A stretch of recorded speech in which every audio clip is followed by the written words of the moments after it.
Welcome back to another episode of the Recruitment Mentors podcast. I'm your host, Hisham Azuz, and on this week's episode, I was joined by Harry Portch, who is the solo founder of HM Staffing.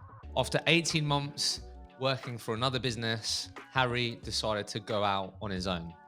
Some may say that's naive. I think he'll be the first to say that he owned that and was naive at the beginning of his journey.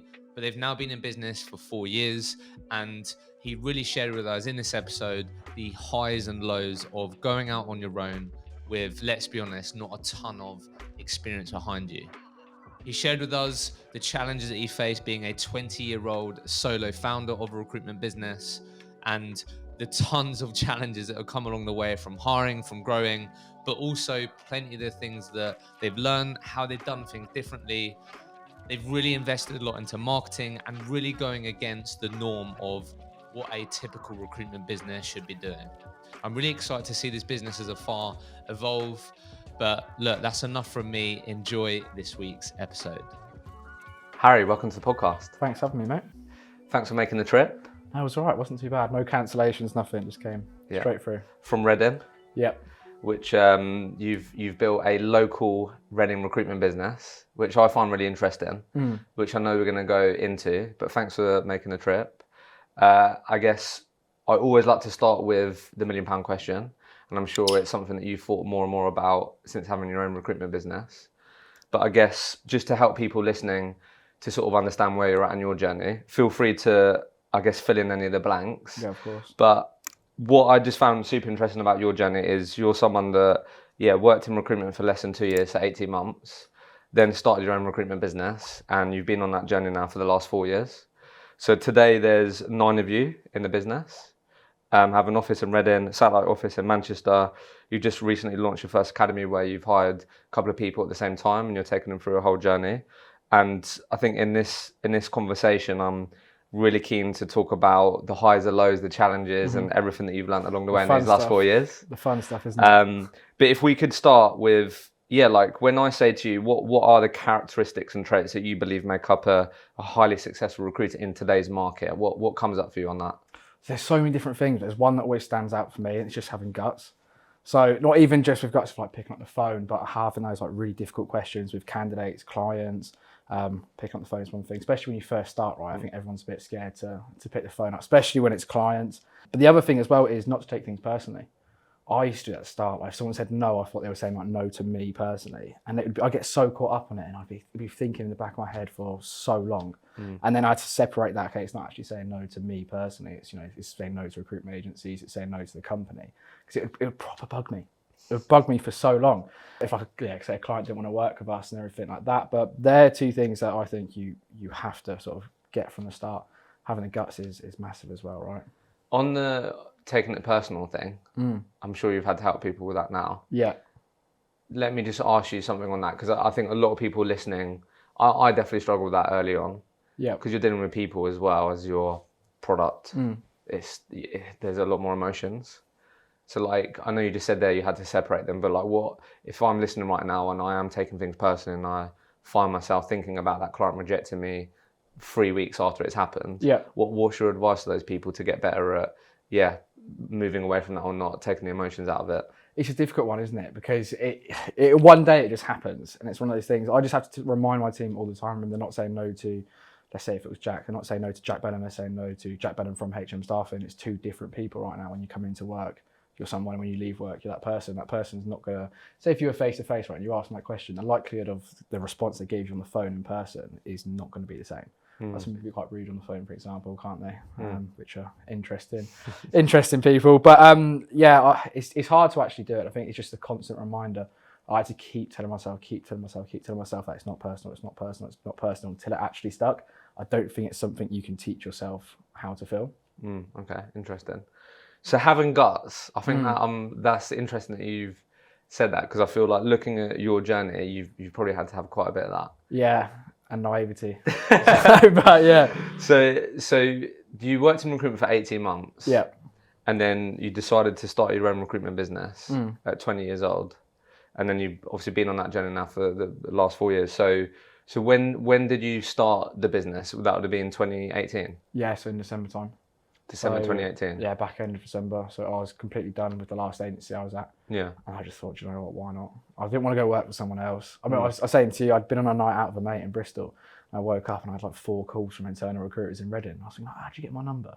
And everything like that. Like, it wasn't anywhere. And then, yeah, I think it was that moment I was like, I don't want to work for another company like this. I don't like how a lot of things are done with recruitment agencies. So I was like, right, I'm just going to do it myself, which was, I was naive at the time, but I think it's paid off quite well. Let's just break this down then. So first year, Yep. so whole of 2019 basically was your first year, Yep. pretty much. Like what was the mindset? Was it like, and what were your circumstances? Were you living at home with the parents? Yeah, so living at home. Yeah. So I didn't have any bills in that sense. I owned my car and everything like that. So I didn't have any like major outgoings. I just thought, oh, what have I got to lose with this? I knew that there'd be certain clients that want to work with me. And all I was thinking was, right, let's say if I can bring 2 clients on and do 40k in the first year, that's more than the salary that I would be getting elsewhere, plus probably enough to cover my costs. And then we had a few clients that came on board straight away. That I was like, right, what are we going to get this first year from you guys? And we worked out that, okay, we're actually going to do quite well. So we then hired people in, got an office. It was my dining room table from December to March. Then I went to this office that was probably like the size from like me and you sat away. It was horrible. we lived in it, had no windows, nothing like that. It was a proper box, but yeah, it was interesting. So dining room table for Yep. the first couple of months. Just I guess like you said, what's the worst that can happen? Yep. Try and do some deals. Did some deals. How long did it take to do your first deal? Do you remember? About 6 weeks. 6 weeks. Yeah, and that's from actually setting up. Actually, was it 6 weeks till the invoice got sent out. Right, so I was like, right, what am I going to do? Like, it came on in December, and I was like, it's over Christmas, everything like that. And they were like, oh, we'll look at it in January. And I'm like, okay, that's fine. I was like, Excel spreadsheet was up. I was thinking which job board's going to be the cheapest for me to find someone. So I had a trial with, I think it went CV Library. And that's how I got the first one in. So I didn't really have to pay for anything. I was just using like my own laptop, my personal phone, and everything like that. So yeah, it's 6 weeks until the invoice went out and they started. And then that was when it really hit. I was like, right, okay, we could actually build something here. And then they gave us another 3 jobs. Really? So straight away I was like, right, okay, hang on, we've got some momentum here. And then it just carried on from there.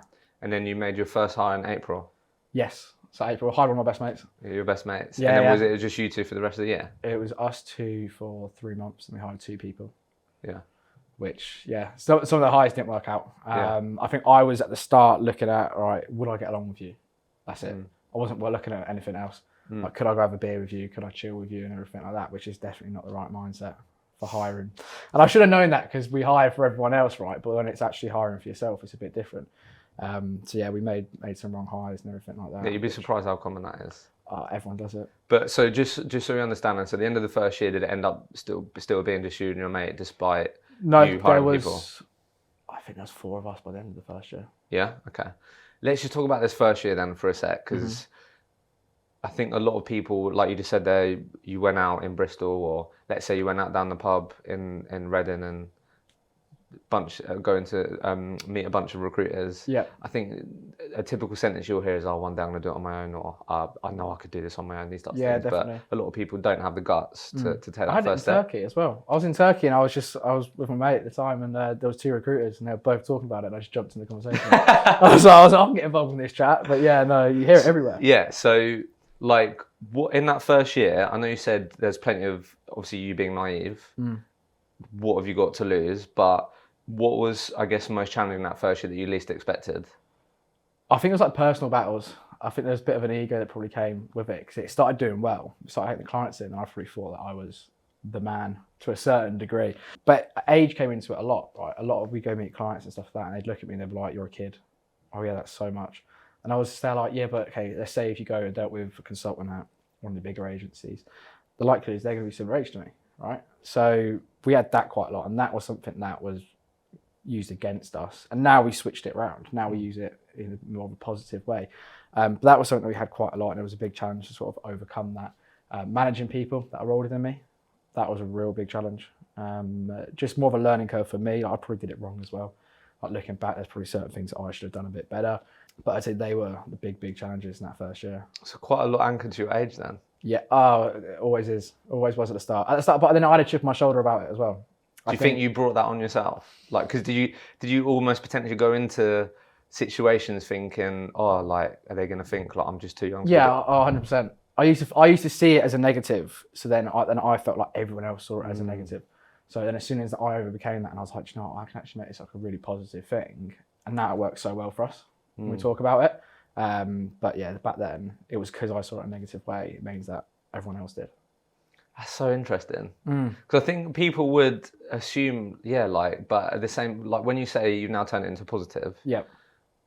So the negative perception of Harry's too young to be to be running his own recruitment business, or like them potentially thinking that I'm too young, was what you haven't got enough experience. Like, that's what that was the story you were telling yourself. Yeah. But then what was the story you started telling yourself as to make it more of a positive? Well, at that point, age, I got older. First of all, we had more years of experience, so it didn't look like something that was in the first year. We could say, okay, well, he set up when he was 20. You know, we're nearly 4 years old now. We've gone and done this, and I think the little achievements along the way kind of helped me frame it in a different position. So win awards, or we spoke up for LinkedIn, and then when we throw those things into the story, then it turns out to be really impressive, not just some kid that's trying to do it in his first year. What I take from that is, over time, obviously, you've gathered more and more evidence as to why you can why I was being credible. naive. Like, what would you say to Harry then if you were starting again? Like, because clearly you've gone on to continue to build credibility, back yourself, more confidence. But like, what would you go back and say to Harry, who had that real chip on his shoulder and viewed his age as a negative thing going into that first year? I'd say one thing: don't take things too personally. I have to say it to everyone now, but just to shut up a bit as well. Like, I just would talk way too much, but like tell everyone what we were always up to and everything like that, which probably didn't help. In fact, everyone's like, oh, he's just a kid. He just like talks way too much and everything like that. Like, we spoke about like ego side of things on the call before. I said I think that does come in. I think when you put yourself in a position where people are looking up to you in a business world, where they're looking to you for like management or jobs and stuff like that, then that does inflate massively. So I'd say just watch that and don't take things too personally. So you think maybe you overcompensated by just speaking a lot and... Yeah, 100%. It's like just learn just to be quiet sometimes. Like even in client meetings, I'm like rambling on and someone's like, oh, tell us about yourself. You're not speaking for like 5 minutes. I'm thinking, what am I doing? Just calm down a bit. But yeah, there's a lot of pressure on. I put a lot of pressure on myself to make sure that it succeeded because of other people thinking that, oh, it wouldn't and stuff like that.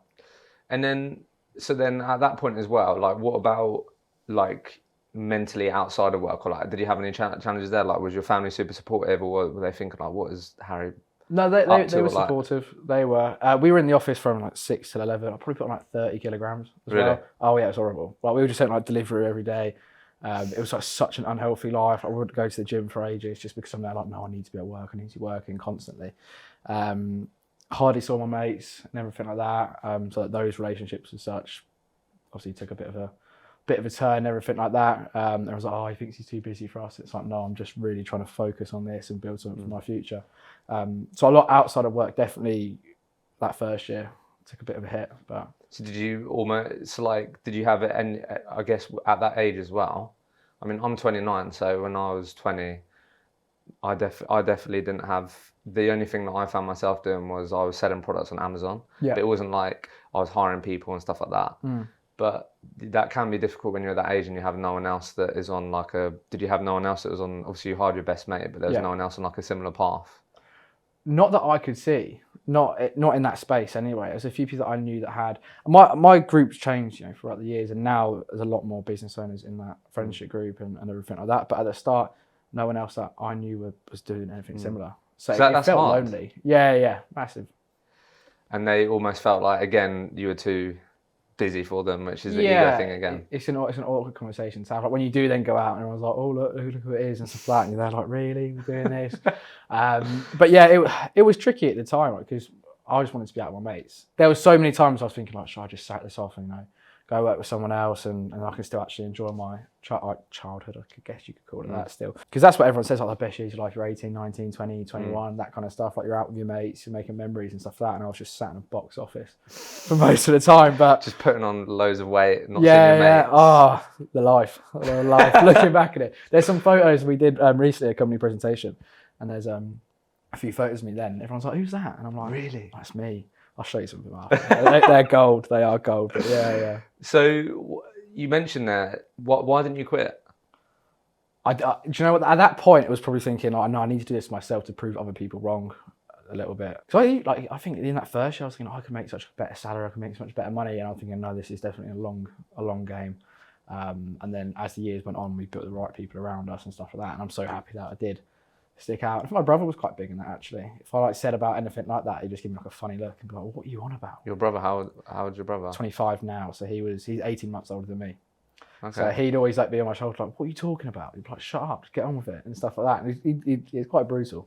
He's still like that now. If I'm moaning about anything, he just tells me to shut up, really. But yeah, no, so he was quite big in that as well. So I don't want to let down the people that supported me as well and showed a lot of love for that early stages. So that did keep me going a lot of time in the dark days and stuff like that, when you sat in your car thinking, like, what am I doing? Is it worth it? And everything like that. Those people really kept it. So, and then the final thing then, a lot of people underestimate, like, I know you said at the beginning, like, you literally had your laptop, Excel spreadsheet, you literally had the trial on CV library and you found someone that you placed.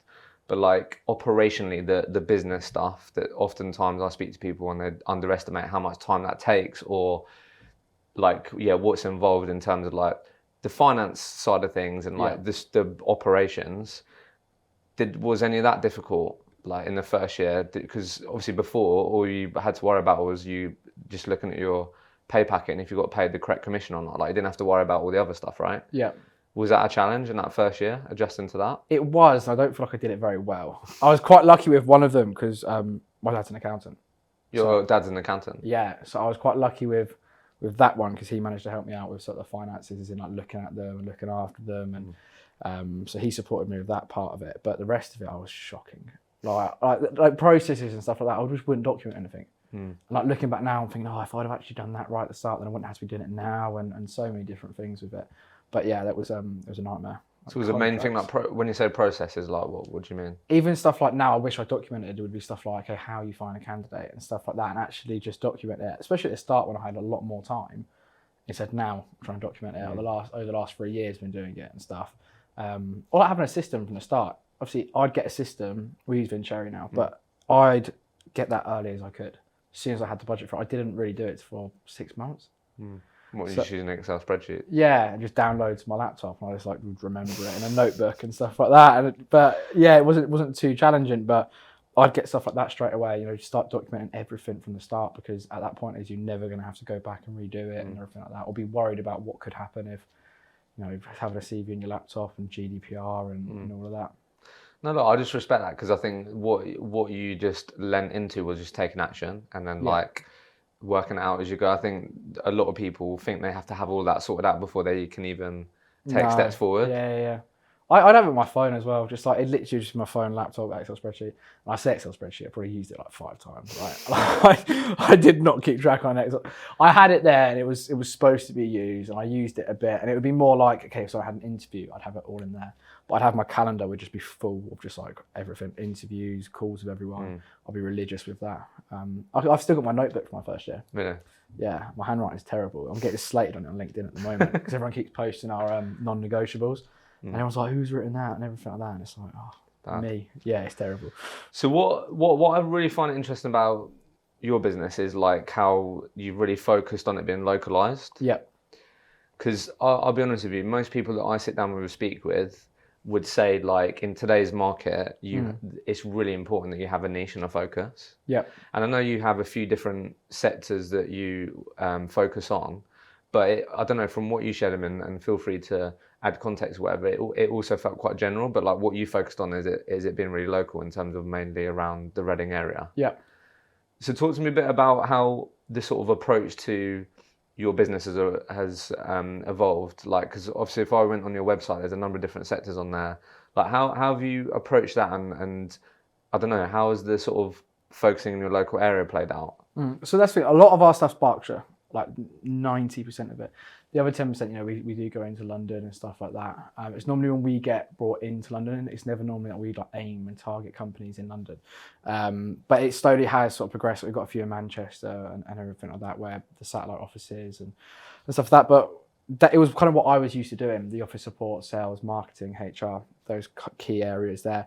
But also a lot of the clients that we get in with that might have a marketing manager role for us, the likelihood of them having a sales team and an admin person and an admin department or HR and everything like that is so high that normally we'd get in with a company and the repeat business in there is so much that it's a lot easier for us to do that than focusing on 100 different marketing manager roles and only working that. So that's how we split it between desks. So it'll get to a point soon where we've got 2 people per desk. So how do you split it? Sorry, what do you mean? So it depends on the person and who I think they'll be best speaking to, because the candidates for all those different roles are so different. So it's normally split between sales, marketing, HR, office support, and then in the sales and marketing bit, it's a bit bigger because then they split in between them with sales and So you have people that just do sales and marketing, HR, yeah, but then it's not like sector specific, it's just more like local Berkshire, in the Berkshire area. Exactly that. Because a lot of the people that are good for, let's say, like a telecoms admin role are also good for a retail admin role or a sales admin role at a manufacturing company. A lot of them, it's a similar background and they're all looking for the same thing. So us being really targeted to, let's say, only cyber, okay, well, the people we're placing there would also be good for a different industry. So for us, it didn't seem much point having that really specific. Don't get me wrong, there's a few of the guys that they really focus on certain industries and stuff like that just because they've got good candidates in those areas. But it's such a mix, which makes people, a lot of the time when they actually come into work, enjoy it a bit more as well because they're not constantly just speaking to the same people non-stop, same industries. They do get to work with a mix of clients, which I know they enjoy. Because I think one of the things that I think you guys have done really well, and I think if people would almost know you for is your brand. Yeah. And I think when we were speaking about this, I think what I found really interesting was how much of a positive impact it's had on just you being a local business, hiring local people, recruiting for the local area. Like you was telling me how, like, yeah, you can, like, if you think about it, the people that you hire that might be a bit younger than you or whatever, like, they will know people that are working in the local area, and it just all just keeps growing. And I just found that really interesting. But I guess talk to us a bit about, like, why have you really tried to go against the status quo? I think that's how people would, I don't know, I was looking at your post today and like, I feel like that's almost a perception that you've built, like you're going against like the grain or like how to typically do it. Where's that come from? I'm not sure where it's come from. Well, I know where the videos have come from and that kind of content has, because a friend of mine, he owns a company that's what they specialize in for massive brands, and I thought, could we make this about recruitment work? So we started doing that, and then I've given the team just like flexibility to their LinkedIn, you know, build your own personal brand, make people laugh on it and people remember you. So I went to a meeting with the council doing some advisory work for them, and there was someone there just recognised us from our LinkedIn content straight away, and they were just laughing about it and stuff like that, and they were like, oh, well, do you want to have a chat about recruitment as well? So all these good conversations have been coming from it. But yeah, we give the flexibility for them to kind of do what they want within reason. There's a few posts that I get sent like, oh, what do you think about this? It's a bit risky, and I'm there like, yeah, no, let's just leave that one out. So yeah, some of them, and I'm thinking, why did you even think that would be a good idea? But some of them do really well, like the ferret one Jack did the other week. I think they've done like 2 million views now. And I know for a fact that he wouldn't get that exposure doing like a recruitment post. Something just about recruitment. Oh yeah, recruitment. I'm finding this in a trend and that. And I think, right, well, which is the way to get out there? You know, we haven't got this big marketing budget that a lot of companies have, so let's have some fun with it. And it's done really well for us, to be fair. And it's made that brand really strong that when we internally recruit, we've never struggled with applicants. We get loads come in. So it's impact internally. Yeah. What about, obviously that was one of my other questions, like how, because I think I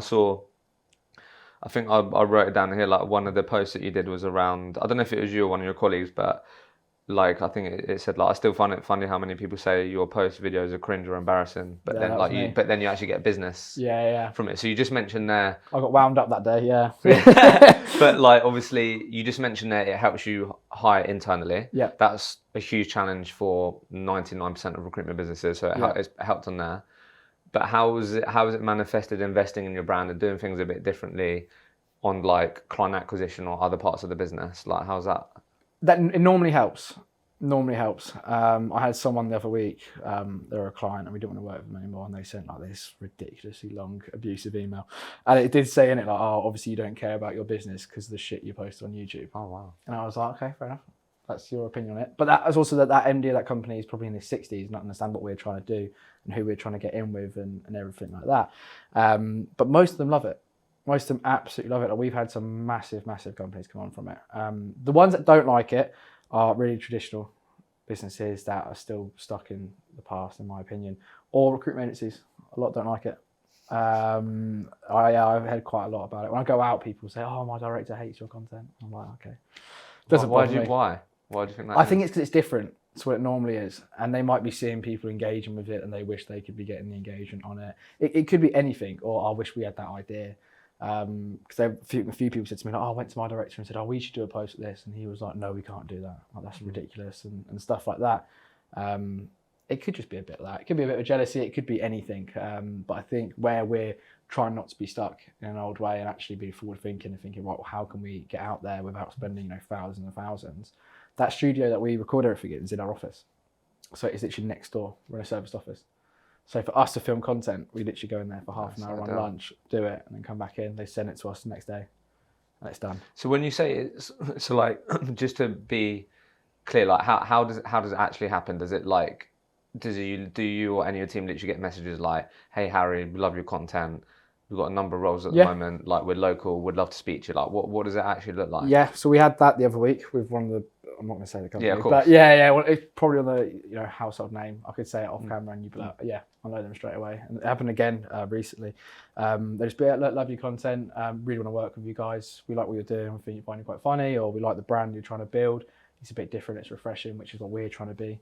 And we've had, I think, about 5 or 6. I think we've done about field roles from it, probably about 25, I'd say, in the last year, from actually just posting constantly about stuff. That's inbound, which just means as well, it's just less outbound activity, which I think everyone would love that to happen. That less outbound, more inbound, which is where we want to get it to be. We want stuff coming in all the time. But yeah, we get reached out on LinkedIn about it. People call the office saying, "I found this video funny. We've got a role in HR. Can you guys help us out with it?" But normally it then puts us in a position where when we say our fees, people aren't arguing it. "Oh no, I don't want to pay that. I'll be paying 12.5% instead of 20% or 17.5%, for example." Most people, when we say our fees, they go, "Yeah, that's fine." So it's helped us put us in a position of authority, you could say, and people don't really argue that part. So we get better fees, better clients, and actually just all round better relationships. Hey everyone, a real quick one from me. This podcast would not be possible without our amazing podcast partners, Vincere and Sourcebreaker. Because you listen to this podcast, you're able to get your hands on exclusive savings on both of these award-winning products. If you're a growing recruitment business, you have to check out Vincere, who are an all-in-one operating system for your growing recruitment business. With Sourcebreaker, if you want to make sure that all of your recruiters have the best tools on the market to stand out and beat their competition, then you have to check out Sourcebreaker. Use the link in the show notes, in the comments below, and you'll be able to get yourself exclusive savings on these amazing products. And like, yeah, I think what you've definitely nailed is like the comedic element as well. Like, obviously, I really enjoyed that video that you guys put together on, like, obviously reading the tweets. Yeah, that was good.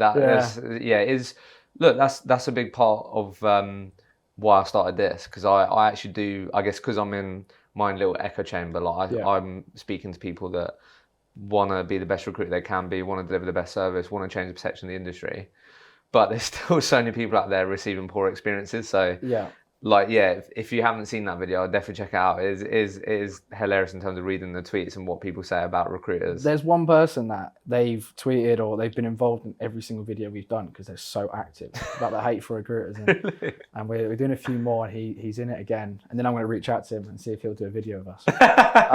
Him and George.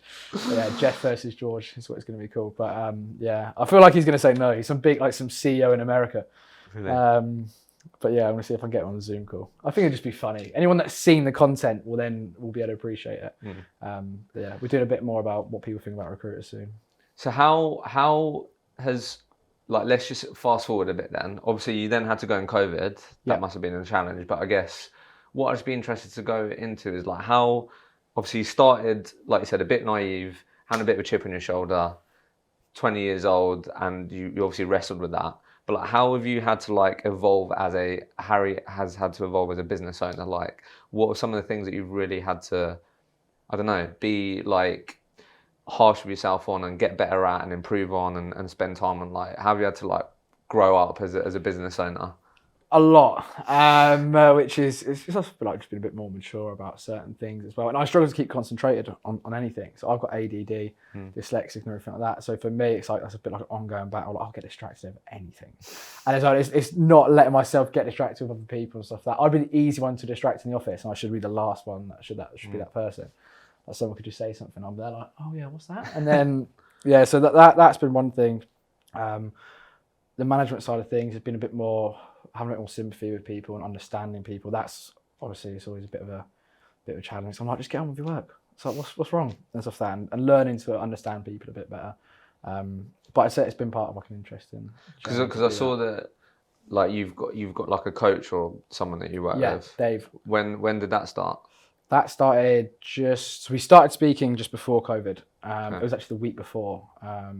We've got a few mutuals and everything like that, and we always knew of each other. Everyone thinks he's fake, by the way, because his name's Dave Davies. So everyone's there like, oh, you just give me a fake name to get out of this conversation. I'm like, no, like that's legit his name. But yeah, we had a few like mutual connections and stuff like that, and we'd always speak on LinkedIn. And I met him out at Roasty Cuba. We were out in Reading just before COVID happened. We got speaking in there. And then we kept in touch throughout lockdown. We went to a lot of the same networking events, and it got to the end of it, and I was like, yeah, I definitely need your help to a certain degree with the sales training as well. I think there's only so much sales training you can do as a business leader. Getting someone else in, that's what they experience in, they're an expert in that industry, that area even, is so vital. I still get now loads of people, sales coaches, reach out to me. I actually had one go through an ex-girlfriend of mine to try and get me as a client. Oh, really? Yeah, really weird. It's absolutely freaked me out. Like there must be like a referral fee in here somewhere and stuff like that. But it happened the other week, and I'm just like, what are you going on about? So what do you do with this guy? So Dave, we see Dave every fortnight for half a day. Sometimes once a month, depends on how busy we are. And the whole team, all of us, even me, will go and have sales training with him. And then I see him weekly, every Monday. And we go through sort of what challenges. You know, he'd give me a bit of management coaching, for example. Or if I say, right, I'm really stuck on this, how would you? And then he gives me like a different perspective, or say something's bugging me as well, is a big thing. If I say it to him, and you're like, okay, why is it bugging you? And we break it down, and by the end of it, I think, oh, what am I doing? Like, why am I letting that bother me and stuff like that? But sometimes when you know that you're a decision you've got to make, and you're putting yourself off it, because it's such a hard decision to make, and he's a good person that I can talk through with it, and I come off the call and I'm there like, okay, I know what I need to do. So how much does that help then? It's so much. I don't think we'd be in a position where we are now if it wasn't for him. I've had some ideas that he's like, oh, do you really think that's a good idea? And I'm like, yeah, I do. And he's like, why? And I'm like, I go through it and I'm like, that's such a stupid idea. Like, what am I doing? But yeah, it helps massively. And I think that the age thing comes into it. I think he's been in business for like 30 years. I'm not going to say any more because then he'll tell me off saying he's old. But yeah, having that person I can turn to as like a mentor as well is so important for me. And what would your advice be for someone listening to this that like would love to be engaged with someone like that? They're a solo founder, have challenges. Like it seemed it happened quite organically. Obviously, it was a night out and you connected, but I don't know if you like knowing how impactful that's been. Yeah. If you were to be like, right, I need to like be really intentional about finding someone that can help me with that. I don't know, what would your advice be to people about how to go about finding someone like Dave? It's a difficult one, isn't it? Because most people say, I'll find someone recruitment, an expert recruitment one, but Dave's general. So he doesn't just work with recruiters, he's worked with cybersecurity companies, data companies, he's worked with recruitment companies before, obviously. But I use him because for me, he knows loads of industries. We work within loads of different industries, so it made sense. But don't post it on LinkedIn. Recommendations, and you get every single person in the world commenting their uncle, brother, son, and stuff like that. Whenever I see that, I'll always message him saying, like, I'll have a chat with Dave, who's who we use. But I'd meet as many of them as you can and actually see the one that you connect with the most, that you get along with, because you're going to want to spend time with them, which is going to help you in the long run. The reason we picked Dave is because of how much of a laugh he is and how I know how good he is. If I didn't have such a laugh with him, I couldn't work for him. I don't think it then would have benefited us as much. Interesting. So what have been, like, if we think over the last like 2 years where you've really been obviously pushing the business forward, like what have been some of the different challenges that you've found yourself maybe speaking to Dave about or having to work through? I'd say team members is one thing. If someone's done something, or if I think, right, oh, do we want to be keeping you or not? Performance of certain people, like stuff like that. That's the stuff where it comes so in handy, because say if you've got someone, they're really not performing well, you've got to first of all think, hey, why they're not performing well? What can I do to make them perform a lot better, and their numbers go up and everything like that. So that's stuff that I speak to them about there. Or it's stuff like making decisions. There's some people that you really want to keep around, but you really shouldn't be keeping around. I think everyone's got people like that. And talking through that, that's been a big help. I've got to be careful what I say about some things like that. But yeah, it's But like, it's the people element, like running a business, and the people element, making difficult decisions. Yeah, it's clients as well, actually. He introduces quite a lot of clients, which is always great as well. So if anything, he makes the money back that we spend with him. It's great. It's a no-brainer. But there's clients that you think, no, I really want to work with. I really want to work through it. Okay, they're a bit worse fees. They've been a bit of trouble. They've been a bit of a nightmare. And he's like, why are you wasting your time? And there's a few times that's happened. I think, we end up dropping some certain clients over it, which has then helped us so much in the long run. But I wouldn't have dropped them because they're a big name client. And but it sounds good when I say we work with, and we can say it. But yeah, there's been a few difficult decisions like that. It's sentimental as well, isn't it? You might liked it when you were younger, or you've known about them since you were little, and then you work with them now, and it's like a bit of an ego thing. Oh, we work with. So yeah, that's. Do you think people underestimate running their own, like how difficult it could be running their own recruitment business? Yes and no. Depends what you want to do with it, right? Some people set up an agency and they just want to do it themselves, from their house and just them and everything like that. And I guess that might not be as such, but if you want to scale it past a certain point, then there's a lot of challenges. Like people, you don't think about how much challenges having a team around you really can be. But there's a lot of, every single person's got their own challenges and stuff like that. And as the leader, you have to take them on and help them with that personally and at work. So yeah, there's a lot of challenges that people don't think of and underestimate massively, but it's not something that I'd say it should put anyone off. It shouldn't put anyone off wanting to set up, because learning and having those challenges come up all the time develops yourself. You learn how to handle them. You learn how to handle them quickly as well. So then next time it comes up, it's stuff that you can just deal with really quickly and move on with.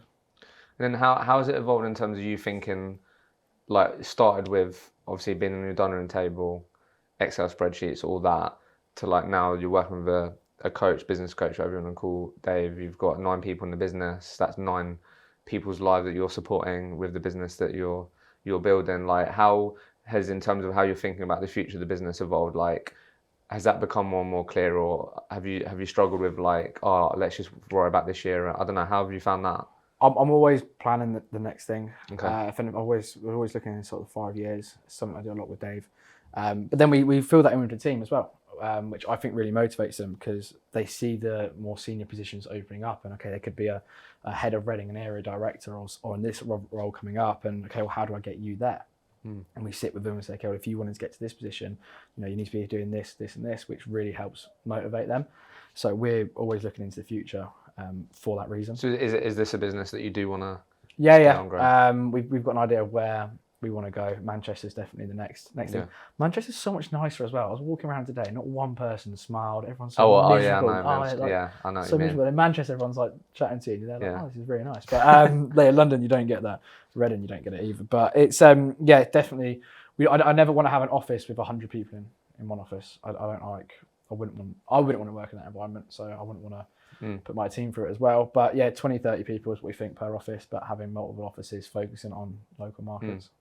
Because like, I don't know about you, but like sometimes when like in the early stages, all you can see directly in front of you are just like the challenges that you see. Do you know what I mean? So it can be quite hard sometimes to take a step back and get out the weeds.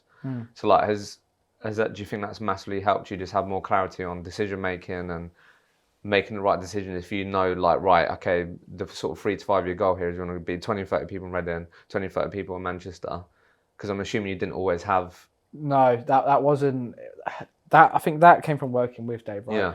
Of him saying, well, what's the bigger picture? Because I'd only used to plan for, like, what's the next 3 months looking like? That's what I mean, what's the next 4 months looking like? And having that someone that actually makes you take a step back is massive. I never used to do it. And then as soon as I've done it, the results, the billings, motivation in the office, morale, everything has just gone up and up and up. And then everyone's really bought into this bigger picture that even in the first stage interviews, we'll go through what a 5-year plan looks like. We'll just go through it with them. And then at that point, everyone's like, okay, right, I want to be involved in this. It's crazy, yeah. Like a lot of people can fall into trap thinking, I need to worry about that when we're bigger or at this stage. But it has such an impact even on like, when you're hiring people and saying this is what you could be part of. How, like, as we come to the end here, then how has Harry got better at managing like all of this? Seems like you've been willing to invest in yourself, get help. You've obviously been willing to learn as much as you can, improve along the way with people management, whatever. How have you got better at managing like, all of this going on than your personal life to make sure you're not, 30 kg heavy? Like how have you found that? It's a struggle. It's a struggle all the time. It's not like a magic answer. But 75 hard, we spoke about before. That's always been an interesting one. Getting up earlier, going to bed later, that kind of stuff. But learning to switch off as well for my personal stuff. So it gets past Friday at certain times. I don't have my emails come through my personal phone. I only got my work phone with me today. I started leaving it behind places. So you've got 2 different phones? Yeah. We didn't at the start. We did a lot of stuff with Reading Uni, like the students with temp stuff. Like you'd get calls at 3 a.m. from like people putting in sickies and stuff like that. Or like people like if you had like your social medias linked to your phone number, and like everyone would like adding your Snapchat and Instagram and stuff like that back in like 2019. And I was like, well, I can't be doing this. So this isn't good. So we switched that. So having that actual separation where, okay, right, I'm going to go away or whatever and leave my phone. I have my emails on my phone, obviously, but the notifications don't come through.